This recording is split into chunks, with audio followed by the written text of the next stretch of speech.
KPCC ಕೇಳಿಸ್ತಾ ಇದೆಯಾ? ಕೇಳಿಸ್ತಾ ಇದೆಯಾ? ಕೆಪಿಸಿಸಿ ಅಧ್ಯಕ್ಷರಾದಂಥ ಡಿ.ಕೆ. ಶಿವಕುಮಾರ್ ಅವರ ಕಾರ್ಯಾಧ್ಯಕ್ಷರುಗಳೇ, ಇತರ ಎಲ್ಲ ನಮ್ಮ ಪಕ್ಷದ ಮುಖಂಡರುಗಳೇ, ಮಾಧ್ಯಮದ ಸ್ನೇಹಿತರೆ, ಈಗಾಗಲೇ ನಮ್ಮ ಅಧ್ಯಕ್ಷರು ನಿಮ್ಮನ್ನು ಸ್ವಾಗತ ಮಾಡಿದ್ದಾರೆ. ವಿಳಂಬ ಆಯಿತು. 1 ಗಂಟೆಗೆ ನಾವು ಪ್ರೆಸ್ ಮೀಟ್ ಅಂತೇಳಿ ಹೇಳಿದ್ದು, ಆದರೆ ಒಂದು 20 ನಿಮಿಷ ತಡವಾಗಿದೆ, ಕ್ಷಮಿಸಬೇಕು.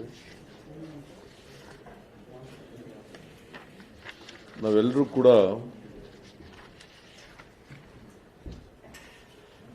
ಒಂದು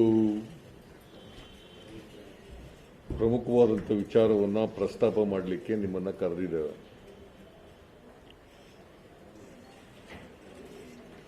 ರಮೇಶ್ ಜಾರಕಿಹೊಳಿ ಅವರ ಲೈಂಗಿಕ ಹಗರಣದ ಬಗ್ಗೆ.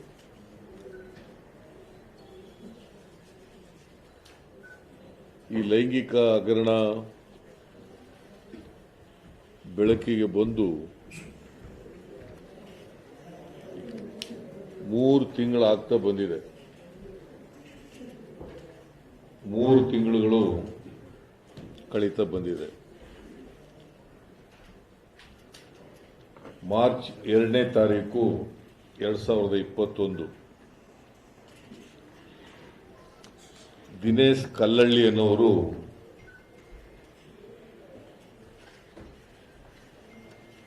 ಬೆಂಗಳೂರಿನ ಪೊಲೀಸ್ ಆಯುಕ್ತರನ್ನ ಭೇಟಿ ಮಾಡಿ, ಕಮಲ್ ಪಂತ್ ಅವರನ್ನು ಭೇಟಿ ಮಾಡಿ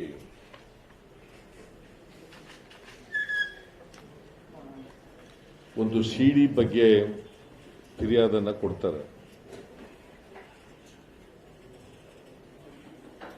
ಅವರು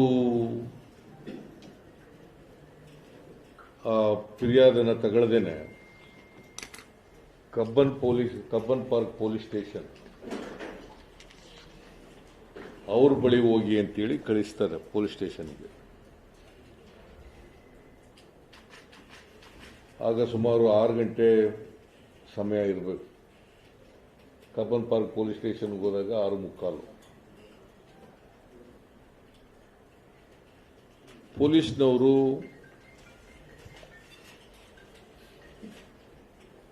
ಅವನ ಫಿರ್ಯಾದನ್ನು ತಗೊಳ್ತಾರೆ. ಆದರೆ ಫಿರ್ಯಾದನ್ನ ತಗೊಂಡು FIR ಮಾಡ್ಕೊಳ್ಳಲ್ಲ, ಅಥವಾ NCR ಕೂಡ ಕೊಡಲ್ಲ. ನಾವು ನೋಡ್ತೀವಿ ಹೋಗಿ ಅಂತ ಹೇಳ್ಬಿಡ್ತಾರೆ.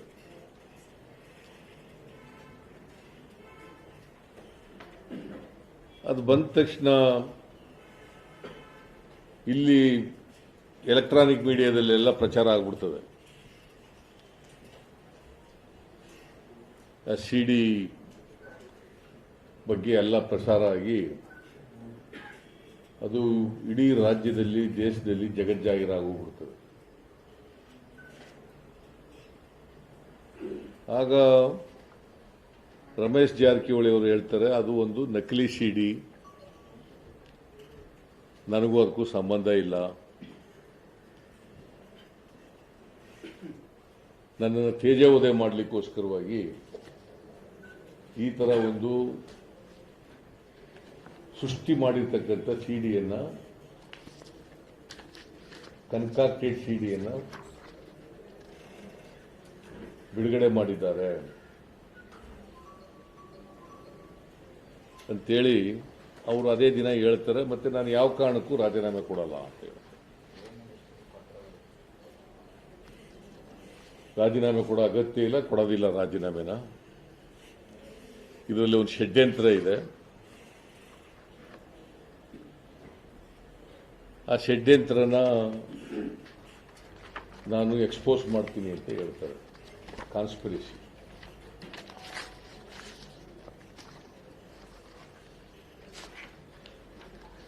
ಅದಾದಮೇಲೆ ಇದು ಮಾರ್ಚ್ 2ನೇ ತಾರೀಕು ಆಗಿರೋದು ಮತ್ತು ಮಾರ್ಚ್ 3ನೇ ತಾರೀಕಿಗೆ ರಾಜೀನಾಮೆ ಕೊಡ್ತಾರೆ.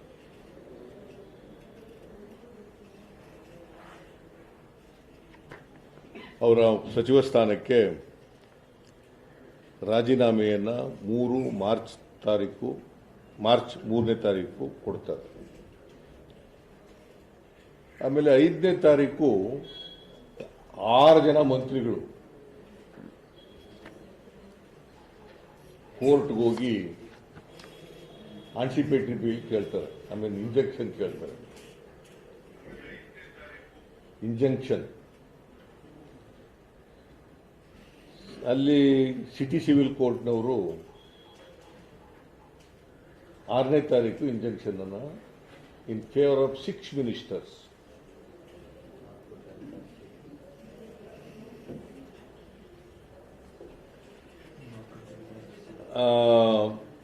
ಸುಮಾರು 67 ಮೀಡಿಯಾಗಳ ವಿರುದ್ಧವಾಗಿ ಇಂಜೆಕ್ಷನ್ ಅನ್ನು ಗ್ರಾಂಟ್ ಮಾಡ್ತಾರೆ.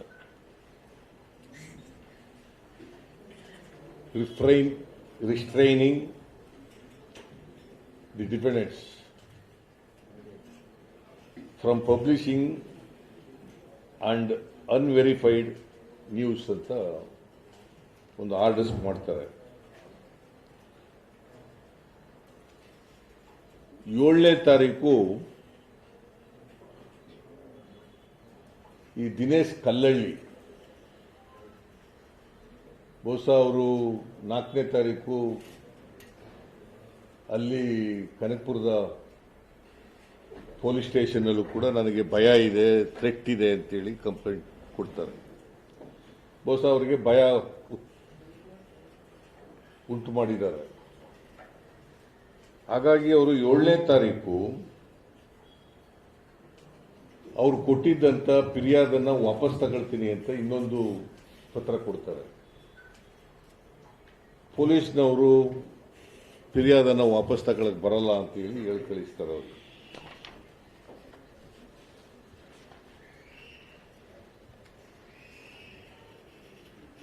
9ನೇ ತಾರೀಕು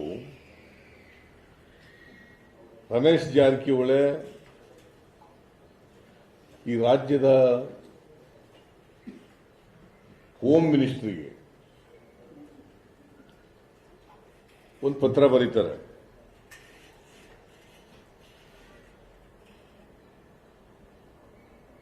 ನಾನು ನಿರಪರಾಧಿ, ನನ್ನ ವಿರುದ್ಧ ಒಂದು ಷಡ್ಯಂತ್ರ ನಡೀತಾ ಇದೆ, ಮತ್ತೆ ಆ ವಿಡಿಯೋ ಸಿಡಿ ಇದೆಯಲ್ಲ ಅದು ಫೇಕ್ ಅಂಡ್ ಕನ್ಕಾಕ್ಟೆಡ್ ಅಂತ ಹೇಳ್ತಾರೆ. ನಾನಲ್ಲ ಅದಕ್ಕೂ ನಾನಲ್ಲ, ಅದು ಇಟ್ಸ್ ಎ ಕನ್ಕಾಕ್ಟೆಡ್ ಅಂತ ಹೇಳ್ತಾರೆ. ಅದ್ರ ಮೇಲೆ ಹೋಮ್ ಮಿನಿಸ್ಟ್ರಿ ಏನ್ ಮಾಡ್ತಾರೆ, ಪಂಥಕ್ಕೆ ಕಳಿಸ್ಕೊಡ್ತಾರೆ ಪೊಲೀಸ್ ಕಮಿಷನರ್ಗೆ, ಬೆಂಗಳೂರು ಪೊಲೀಸ್ ಕಮಿಷನರ್ಗೆ 10ನೇ ತಾರೀಕು ಅದನ್ನು ಕಳಿಸ್ಕೊಡ್ತಾರೆ. ಒಂದು ಲೆಟರ್ ಬರೆದು ಅವರಿಗೆ ಕಳಿಸ್ಕೊಡ್ತಾರೆ. ಆಮೇಲೆ ಅದರಲ್ಲಿ ಏನು ಹೇಳ್ತಾರೆ, ಒಂದು SIT ಮಾಡಿ ಸೌಮೇಂದು ಮುಖರ್ಜಿಯವರ ಅಧ್ಯಕ್ಷತೆಯಲ್ಲಿ SIT ಮಾಡಿ ಅಂತೇಳಿ special investigation team, Soumendu Mukherjee additional police commissioner ಅವರ ಅಧ್ಯಕ್ಷತೆಯಲ್ಲಿ SIT ರಚನೆ ಮಾಡಿ ಅಂತೇಳಿ ರಚನೆ ಮಾಡಿ ಅವರು ವಿಚಾರಣೆ ಮಾಡಿ ವರದಿ ಕೊಡ್ಲಿ ಅಂತ ಬರೀತಾರೆ. ಅವರು ವರದಿ ಕೊಡೋದು ಗೌರ್ಮೆಂಟ್ಗಲ್ಲ. ಒಂದು SIT ರಚನೆ ಮಾಡಿದ ಮೇಲೆ ಅವರು ಇನ್ವೆಸ್ಟಿಗೇಷನ್ ಮಾಡಬೇಕು, ತನಿಖೆ ಮಾಡಬೇಕು.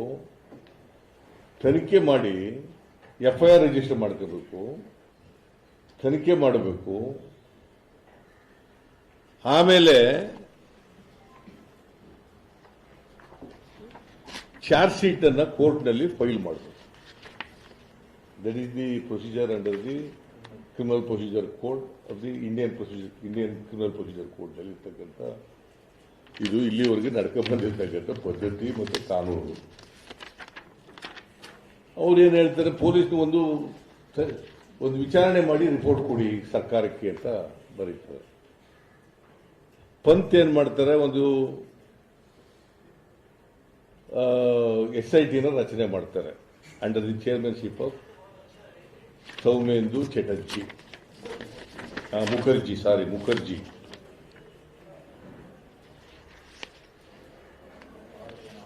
ಸುಮಾರು 6 ಜನ ಆಫೀಸರ್ಸ್ಗಳು ಅದರಲ್ಲಿ ಇರ್ತಾರೆ. 6 police officers in addition to chairman 6 ಜನ ಇರ್ತಾರೆ. ಇದು 11ನೇ ತಾರೀಕು ಪೊಲೀಸ್ ಕಮಿಷನರ್ ಪಂತು ಈ ಆರ್ಡರ್ಸ್ನ ಮಾಡ್ತಾರೆ. 13ನೇ ತಾರೀಕು ರಮೇಶ್ ಜಾರಕಿಹೊಳಿ ಆಗ MLA ಮಂತ್ರಿ ರಾಜೀನಾಮೆ ಕೊಟ್ಟಿರ್ತಾರೆ, ಅಕ್ಸೆಪ್ಟ್ ಮಾಡ್ಕೊಂಡ್ಬಿಟ್ಟಿರ್ತಾರೆ. ಅವರು ನಾಗರಾಜ್ ಅಂತ ಒಬ್ಬ XMLA ಮೂಲಕ ಈ ಎಂಥದ್ದು ಪೊಲೀಸ್ ಸ್ಟೇಷನ್ ಸದಾಶಿವನಗರ ಪೊಲೀಸ್ ಸ್ಟೇಷನ್ಗೆ ಒಂದು ಕಂಪ್ಲೇಂಟ್ ಕೊಟ್ಟು ಕಳಿಸ್ತಾರೆ. ಅದರಲ್ಲಿ ಯಾರ ಹೆಸರನ್ನು ಕೂಡ ನಮೂದು ಮಾಡಿರಲ್ಲ, ಯಾರು ಅಫೆನ್ಸ್ ಮಾಡಿದ್ದಾರೆ ಅಂತ ಯಾರ ಹೆಸರನ್ನು ಕೂಡ ನಮೂದು ಮಾಡಿರಲ್ಲ. ಆ ನಾಗರಾಜ್ ಅಲ್ಲಿ ಕೊಟ್ಬಿಟ್ಟು ಬಂದಿರ್ತಾರೆ. ಆ ಕೇಸು ಒಂದು FIR ಆಗ್ತದೆ. ಸದಾಶಿವನಗರ ಪೊಲೀಸ್ ಸ್ಟೇಷನ್ ಅವರು 13ನೇ ತಾರೀಕು 3:40 ಕ್ರೈಮ್ ನಂಬರ್ 21/2021 ಅದನ್ನು ಮಾಡಿ ಸೆಕ್ಷನ್ 120B 385 465 469 ಯಾವ ಕೂಡ ಕಾಗ್ನಿಜಬಲ್ ಅಫೆನ್ಸಸ್ ಅಲ್ಲ. All are non cognizable offences and there is no mention of the accused persons.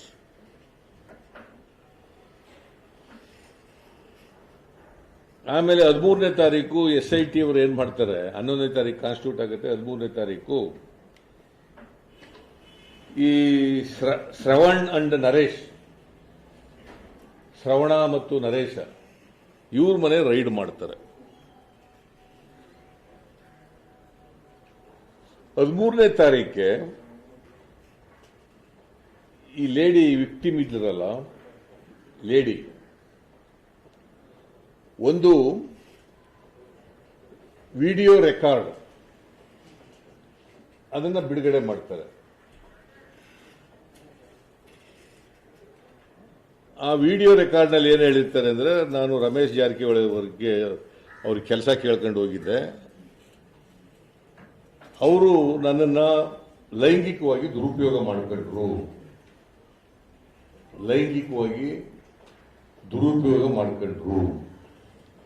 ಅಂತ ಹೇಳ್ತಾರೆ. ನಾನು ಅಸೆಂಬ್ಲಿನಲ್ಲಿ ಪ್ರಸ್ತಾಪ ಮಾಡಿದ್ದೆ 23ನೇ ತಾರೀಕು. ಈ ವಿಡಿಯೋ ರೆಕಾರ್ಡ್ ಮೇಲೇನೆ ನಾನು ಹೇಳಿದ್ದೆ, ಆಗ ರಮೇಶ್ ಜಾರಕಿಹೊಳಿ ಮೇಲೆ under section 376 of IPC case is to be registered and investigation to be taken place and due process of law will be taken place ಅಂತ ಹೇಳಿದ್ದೆ ನಾನು. 376 ನಲ್ಲಿ ಆಗಬೇಕು. ಬಿಕಾಸ್ ದಿ ವಿಡಿಯೋ ರೆಕಾರ್ಡ್ನಲ್ಲಿ ನನ್ನ ಲೈಂಗಿಕವಾಗಿ ದುರುಪಯೋಗ ಮಾಡ್ಕೊಂಡಿದ್ದಾರೆ ಅಂತ ಹೇಳಿದ್ದಾರೆ. ಆದ್ದರಿಂದ ಇದು ಮಾಡಬೇಕು. ನಾನು, ರಮೇಶ್ ಕುಮಾರ್, DK ಶಿವಕುಮಾರ್, ನಾವು 3 ಜನ ಅಸೆಂಬ್ಲಿನಲ್ಲಿ 23/3/2021ನೇ ತಾರೀಕು ಅಸೆಂಬ್ಲಿನಲ್ಲಿ ರೈಸ್ ಮಾಡಿದ್ರು. ಅದಕ್ಕೆ ಹೋಮ್ ಮಿನಿಸ್ಟ್ರು RK ಉತ್ತರ ಕೊಟ್ಟು, ಈಗ ಇನ್ವೆಸ್ಟಿಗೇಷನ್ನಲ್ಲಿದೆ, SIT ಇನ್ವೆಸ್ಟಿಗೇಷನ್ನಲ್ಲಿದೆ, ಈಗೇನು ಹೇಳೋಕ್ಕಾಗಲ್ಲ. ಆಮೇಲೆ ಆ ವಿಡಿಯೋ ರೆಕಾರ್ಡು ಅದು ಸುಳ್ಳು, ಅದ್ರ ಮೇಲೆ ನಾವು 376 ಮಾಡ್ಕೊಳಕ್ಕಾಗಲ್ಲ ಅಂತ ಎಲ್ಲ ಏನೋ ಉತ್ತರ ಕೊಟ್ಟರು. ಆಗ ಆಮೇಲೆ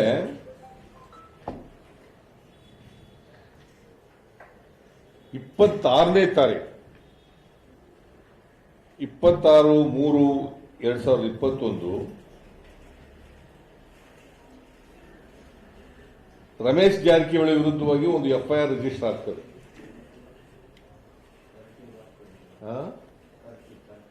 return complaint crime number 30/2021. In crime number 30/2021. Under the offences of IPC 354A, 506, 504, 376C, subsection C, not under section 376, it is under section 376C case register ಆಗ್ತದೆ. ಆಮೇಲೆ 417 IPC.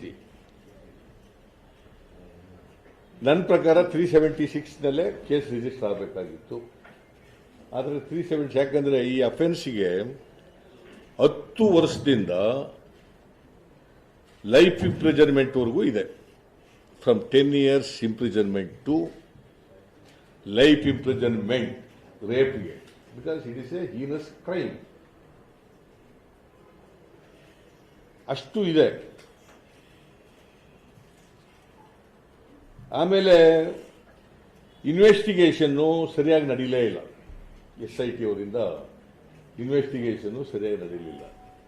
ಪ್ರೊಟೆಕ್ಷನ್ ಬೇಕು ಅಂತಿದಾರಲ್ಲ ಅದು, ಮತ್ತೆ ಕಾನ್ಸ್ಪಿರಸಿ ನಡೆದಿದೆ ಅದರ ಮೇಲೆ ಇನ್ವೆಸ್ಟಿಗೇಷನ್ ನಡೀತಾ ಹೊರತು 376 ಬಗ್ಗೆ ಇನ್ವೆಸ್ಟಿಗೇಷನ್ ಸರಿಯಾಗಿ ಆಗಲಿಲ್ಲ. Actually the law says it's mandatory on the part of the investigating agency within 60 days investigation ಮುಗಿಬೇಕು. It is mandatory on the part of the investigating agency to complete the investigation in 60 days. It is under the Criminal Procedure Code.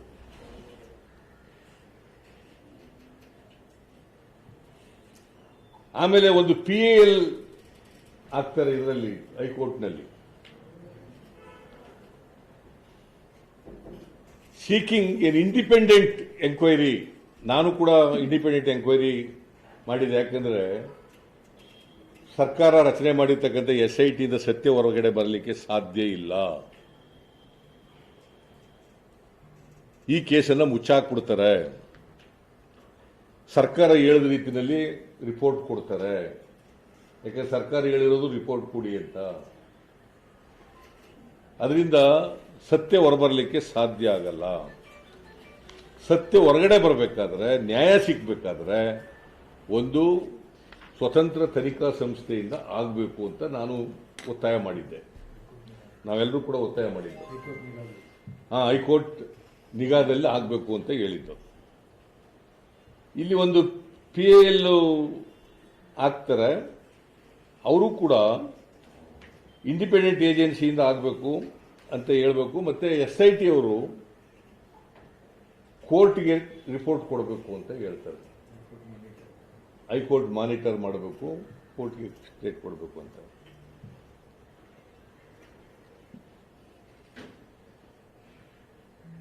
ಇದು ಈ FIR register ಆದದ್ದು 26ನೇ ತಾರೀಕು. Return complaint given by the victim. Written complaint given by the victim through an advocate. ಆಗ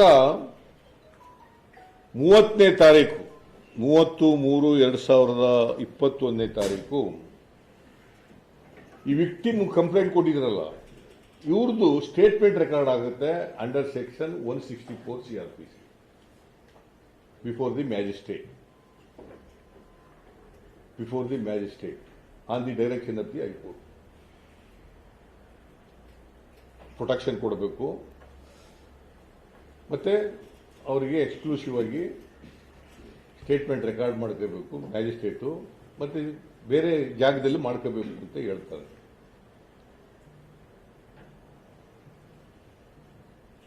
ಮೂವತ್ತನೇ ತಾರೀಕು statement record ಆಗುತ್ತೆ. ಅದೆಲ್ಲ ನೀವೆಲ್ಲ ವರದಿ ಮಾಡಿದ್ದೀರಿ, ಟಿ ವಿ ಚಾನೆಲ್ನವರು ಕೂಡ ವರದಿ ಮಾಡಿದ್ದಾರೆ, ಪತ್ರಿಕೆಯವರು ಕೂಡ ವರದಿ ಮಾಡಿದ್ದಾರೆ. ಡೀಟೇಲ್ಡ್ ಆಗಿ ಆ statement clearly shows that mister Jarkiholi, Ramesh Jarkiholi has misused the trust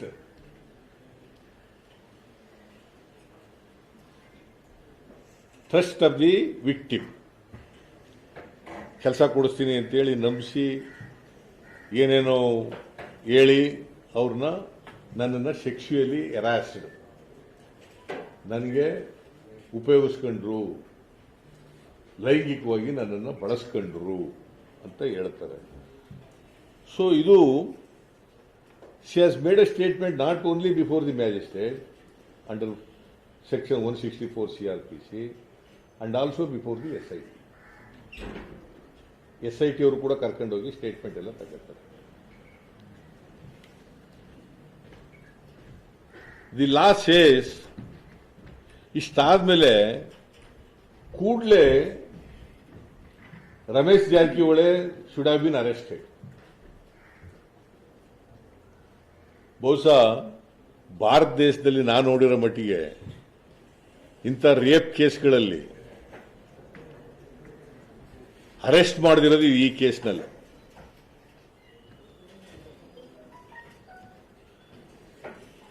ಇಂಥ ಎಲ್ಲ ಕೇಸ್ಗಳಲ್ಲೂ ಕೂಡ ಪೊಲೀಸ್ನವರು ಆರೋಪಿಯನ್ನ ಅರೆಸ್ಟ್ ಮಾಡಿದ್ದಾರೆ. 164 ಸ್ಟೇಟ್ಮೆಂಟ್ ಆದಮೇಲೆ immediately he should have been arrested. Unfortunately, since the government's protection is there to Ramesh Jarkihola, he has not been arrested.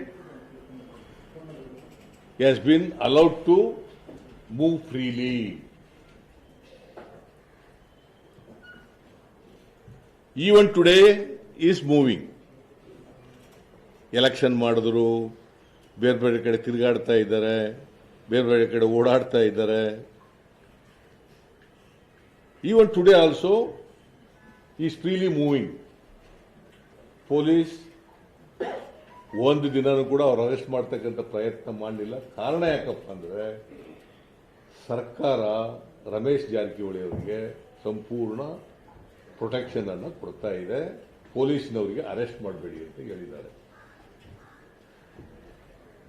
ಪೊಲೀಸ್ನವರಿಗೆ arrest ಮಾಡಬೇಡಿ ಅಂತ ಒತ್ತಡ ಕೊಟ್ಟಿದ್ದಾರೆ.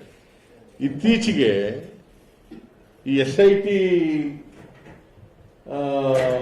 ಮುಖ್ಯಸ್ಥ ಇದ್ರಲ್ಲ ಸೌಮೇಂದು ಮುಖರ್ಜಿ, ಅವನು ರಜದ ಮೇಲೆ ಕಳಿಸ್ಬಿಟ್ಟಿದ್ದಾರೆ. He has been sent on leave.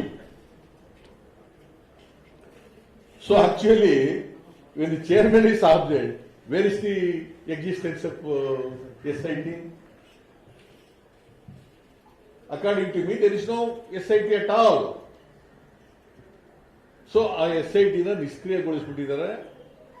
As good as there is no SIT.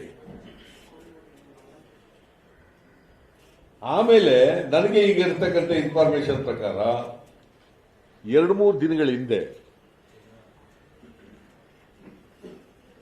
Ramesh Jarkiholi ಅವರು home ಮಿನಿಸ್ಟರ್ನ ಭೇಟಿ ಮಾಡಿದ್ದಾರೆ.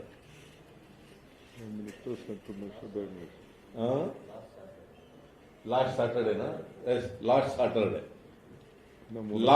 ಸಾಟರ್ಡೆ ನನಗೆ ದಿನ ಗೊತ್ತಿಲ್ಲ, 2-3 ದಿನ ಅಂತ ಅನ್ಕೊಂಡಿದ್ದೆ. ಲಾಸ್ಟ್ ಸಾಟರ್ಡೆ ಹುಬ್ಳಿನಲ್ಲಿ ಅವ್ರನ್ನ ಭೇಟಿ ಮಾಡಿ he has discussed with the home minister. ಯಾರು ಭೇಟಿ ಮಾಡಿರೋದು? The accused mister Ramesh Jarkiholi. He met the Home Minister and discussed with him for 2 hours. What does it indicate? Along with two ministers. ಅಲ್ಲ, ಬೇರೆ ministers ಬೇರೆ meeting. ಆಮೇಲೆ ಈ ಕೇಂದ್ರದ ಮಂತ್ರಿ ಇದ್ದಾರಲ್ಲ, ಯಾರು ಪ್ರಹ್ಲಾದ್ ಜೋಶಿ, ಅವ್ರನ್ನೂ ಭೇಟಿ ಮಾಡಿದ್ದಾರೆ Ramesh Jarkiholi. He has discussed with Home Minister for 2 hours along with the ministers, and also he met Central Minister Mr. Prahlad Joshi, Sudhakar, and he has discussed with him along with Sudhakar and Basavaraj. huh? Basuraj, B.A. Basuraj. It clearly shows that the government prima facie protecting the accused person. That is why the police did not arrest Ramesh Jarrakiholy, though he should have been arrested under law immediately when the statement was made under section 164 CRPC.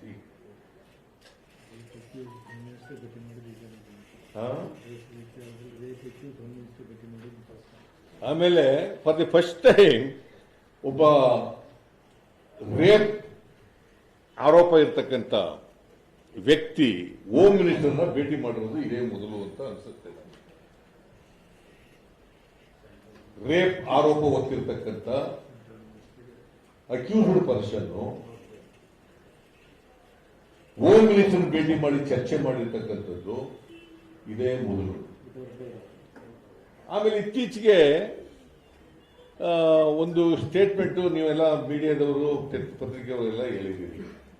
Ramesh Jarkiholi all along you was telling that is a fake CD, ಅಲ್ಲಿ CD ಇರೋ ನಾನಲ್ಲ, ಅದು ಷಡ್ಯಂತ್ರ, it's A ಕನ್ಕಾಕ್ಟೆಡ್, ನಕಲಿ ಸೃಷ್ಟಿ ಮಾಡಿರ್ತಕ್ಕಂಥದ್ದು ಅಂತ ಹೇಳ್ತಿದ್ದವರು ಈಗ ಇದ್ದಕ್ಕಿದ್ದಾಗಲೇ SIT ಮುಂದೆ ಅಲ್ಲಿ ನಾನೇ, ಅಲ್ಲಿರೋ ನಾನೇ, ಅವಳು ಅವಳೇ, ನಾನು ನಾನೇ, with the consent I had sex with that lady victim ಅಂತ ಹೇಳಿದ್ದಾರೆ, ವಿತ್ ಕನ್ಸೆಂಟ್.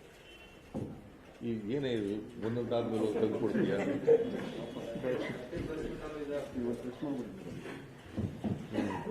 ಇಲ್ಲಿ ಬಿಡು ಹಂಗೆ.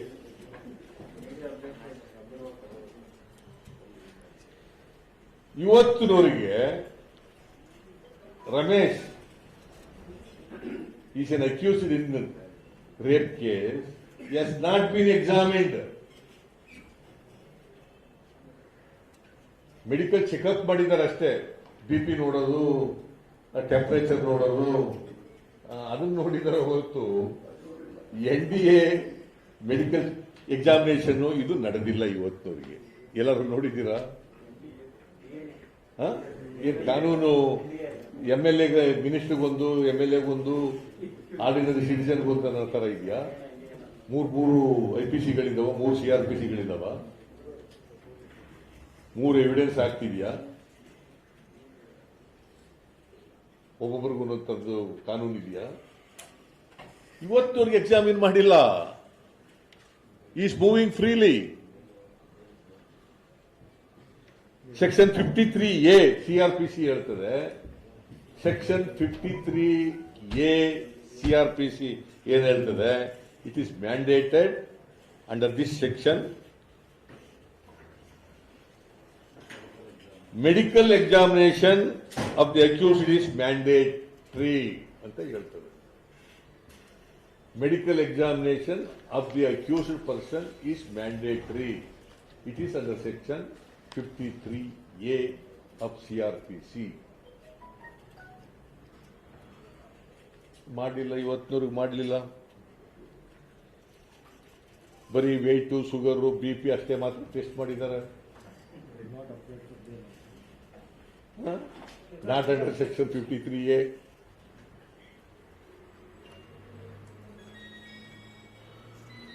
ಸುಪ್ರೀಂ ಕೋರ್ಟ್ನವರು ಕೂಡ ಹೇಳಿದ್ದಾರೆ ಇದರ ಬಗ್ಗೆ. ಈ forensic examination and report play an important role during the investigation as well as trial for linking the culprit with the crime ಅನ್ನೋದ್ರ ಬಗ್ಗೆ ಇದು ಬಹಳ ಇಂಪಾರ್ಟೆಂಟ್ ಅಂತ ಸುಪ್ರೀಂ ಕೋರ್ಟ್ನವರು ಹೇಳಿದ್ದಾರೆ. ಸೊ ಇಷ್ಟೆಲ್ಲ ಇದ್ರೂ ಕೂಡ ಪೊಲೀಸ್ನವ್ರು ಮಾಡಿಲ್ಲ on the direction of the government. ಮಾಡಬೇಡಿ ಅಂತ ಹೇಳ್ಬಿಟ್ಟಿದ್ದಾರೆ. ಮಾಡಕ್ ಹೋಗ್ಬಿಡ್ರಿ, ನೋಡ್ಕೊಳ್ಳೋಣ ಏನಾಗುತ್ತೆ ಅಂತ. So this is the legal position. ಆಮೇಲೆ ಇಂಟೆನ್ಷನಲ್ ಆಗಿ ಡಿಲೇ ಮಾಡ್ತಾ ಇದ್ದಾರೆ. Deliberately they are delaying.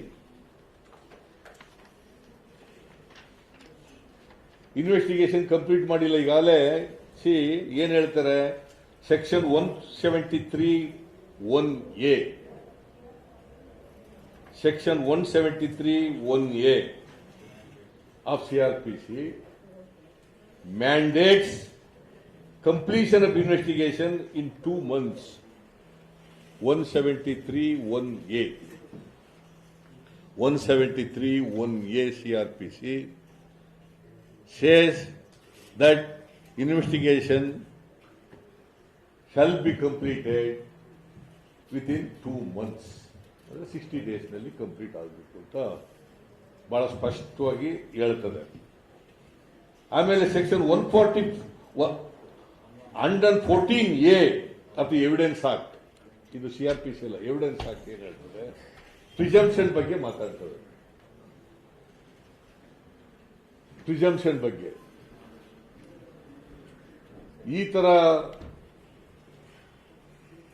Consent ಬಗ್ಗೆ ಮಾತಾಡೋದು. ಪ್ರಿಸಂಪ್ಷನ್ ಬಗ್ಗೆ ಕನ್ಸೆಂಟ್ ಅಲ್ಲ, ಕನ್ಸೆಂಟ್ ಬಗ್ಗೆ presumption.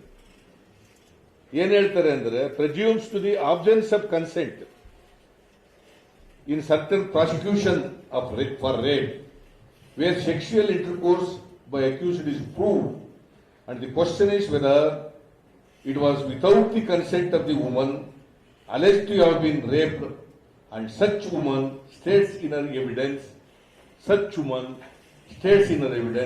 before the court that she did not consent, the court shall presume. ಇಲ್ಲ ಅಂತ ಹೇಳಿದ್ರೆ the court shall presume she did not consent. ಅವ್ರು ಕೋರ್ಟ್ ಮುಂದೆ ಹೇಳಿದಾಳೆ, ಈಗ ನಾನು ಕನ್ಸೆಂಟ್ ಕೊಟ್ಟಿಲ್ಲ, ನನ್ನನ್ನು ಸೆಕ್ಸುವಲ್ ಆಗಿ ದುರುಪಯೋಗ ಮಾಡ್ಕೊಂಡಿದ್ದಾರೆ, I have not given any consent. Ramesh Jarkiholi ಏನ್ ಹೇಳ್ತಾರೆ, with consent I had intercourse with her ಅಂತ ಹೇಳ್ತಾರೆ. ಪೇಪರ್ ಬಂದಿರೋದು ನಂದಲ್ಲ ಇದು, ಇಟ್ ಈಸ್ ನಿಮ್ಮ ಮಾಧ್ಯಮದಲ್ಲೇ ವರದಿಯಾಗಿರ್ತಕ್ಕಂಥದ್ದು. It is neither denied by police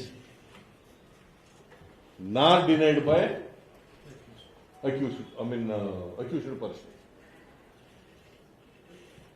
Neither denied by police nor denied by accused person, Mr. Ramesh Jarkiwale. That means to say, whatever reported in the media, it is true ಅಂತ ಅನಿಸ್ತದೆ.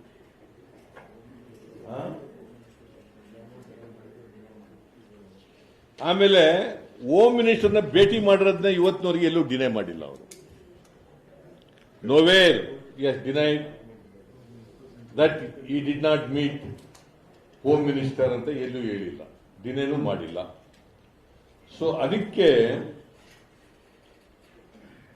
ಈ political interference ಇಂದ ಈ ಸರ್ಕಾರ ಏನ್ ಬಹಳ ರಾಮನ್ ಜಪ ಮಾಡ್ತಾರೆ, ಮಹಿಳೆಯರ ಬಗ್ಗೆ ಬಹಳ ಮಾತಾಡ್ತಾರೆ, ಗೌರವದ ಬಗ್ಗೆ ಮಾತಾಡ್ತಾರೆ, ಕಾನೂನನ್ನು ತಿರ್ಚಿಬಿಡ್ತಾ ಇದ್ದಾರೆ.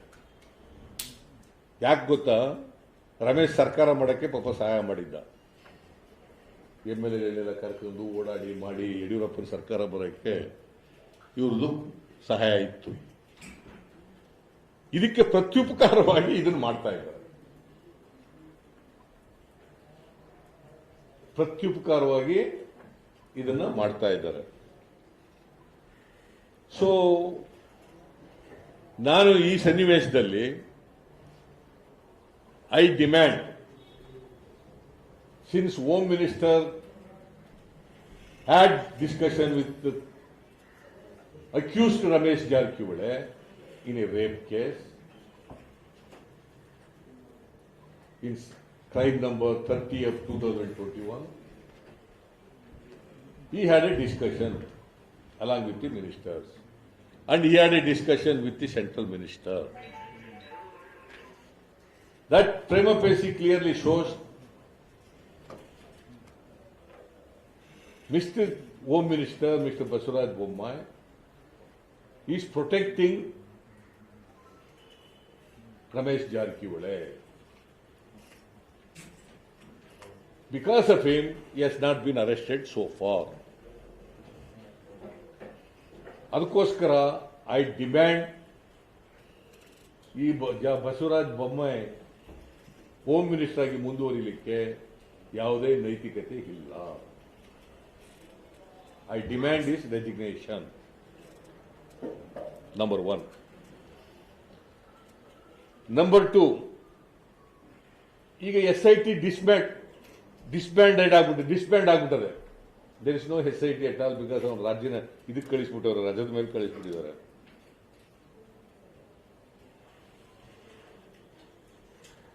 ಸೊ ಅದಕ್ಕೆ ನಾನು I demand this investigation is to be continued by an independent agency under the supervision of the high court. Number 2, the accused must be arrested immediately. The accused must be arrested immediately as per the provisions of the law. Nowhere in the country ಇಂಥ ಕೇಸ್ಗಳಲ್ಲಿ arrest ಮಾಡದೇ ಇರತಕ್ಕಂಥ ನಿದರ್ಶನ ಇಲ್ಲ. Arrest ಮಾಡಬೇಕು ಕೂಡಲೇ ಅಂತಕ್ಕಂಥದ್ದು.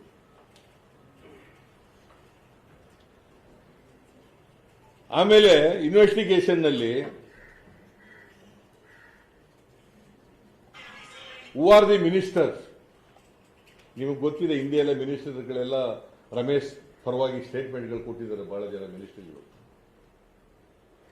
ಯೋಗೇಶ್ ಕೊಟ್ಟಿದ್ದಾನೆ,